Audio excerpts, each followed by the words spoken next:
BJP राज्य साधारण संपादिका पूर्णिमा नायक को स्वागत संबर्धना। भारतीय जनता पार्टी ओडिशा प्रदेश नूतन साधारण संपादिका भावे कोरापुट जिलार पूर्णिमा नायक चयन होइथिबारु एही खुशी रे शुक्रवार कोरापुट जिला बीजेपी पक्षरु तांको भव्य स्वागत संबर्धना करा जायछि। एही अवसर में जिलार शताधिक बीजेपी नेता और कर्मकर्ता कोरापुट महिला महाविद्यालय ठारू एक विशाल पटुआर रे बाहरी सहर परिक्रमा करी निशाणीमुंडा पड़िया ठारे पहुंचीथिले। सेठारे आयोजित संबर्धना सभा रे कोरापुट विधायक रघुराम माछ, कोटापड़ा विधायक रूपू भत्रा, बीजेपी नेता गौरव सामंतराय, बीजेपी जिला सभापति शिव मुदुली, जिला महिला सभापति एवं नगर सभापति शताधिक कर्मकर्ता उपस्थित रे श्रीमती नायक को उत्तरीय पुष्पगुच्छ दे संबर्धित करिसेंती। आगामी दिन में जिले में बीजेपी स्थिति अधिक मजबूत हेबो बोली से प्रकाश करिसेंती।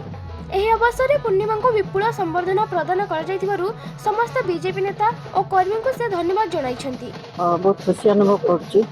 भारतीय जनता पार्टी गोटे साधारण कार्यकर्ता को बहुत सम्मान दे था। कोरापुट भाया गोटे दलित परिवार झील जहाँ कि आज ओडिशा प्रदेश साधारण संपादिका रूप में जो भारतीय जनता पार्टी दायित्व देती नहीं आमर ये आदिवासी अध्युषित अंचल समस्त भारतीय जनता पार्टी कार्यकर्ता एवं लोक मैंने बहुत खुशी अच्छा जोटा आपण मैंने आज रैली रे देखिले।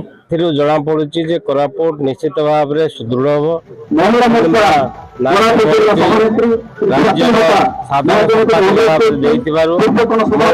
मनमोहन सामल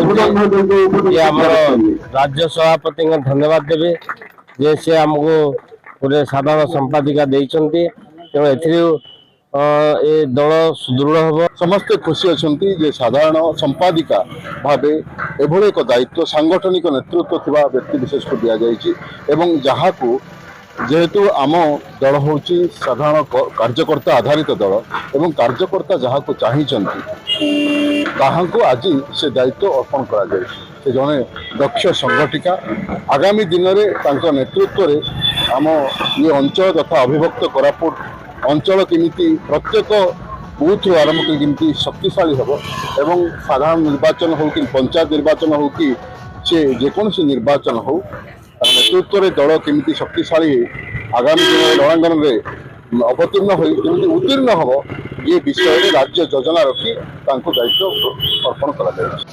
जयपुर मनोहर त्रिपाठी रिपोर्ट खबर ओडिशा।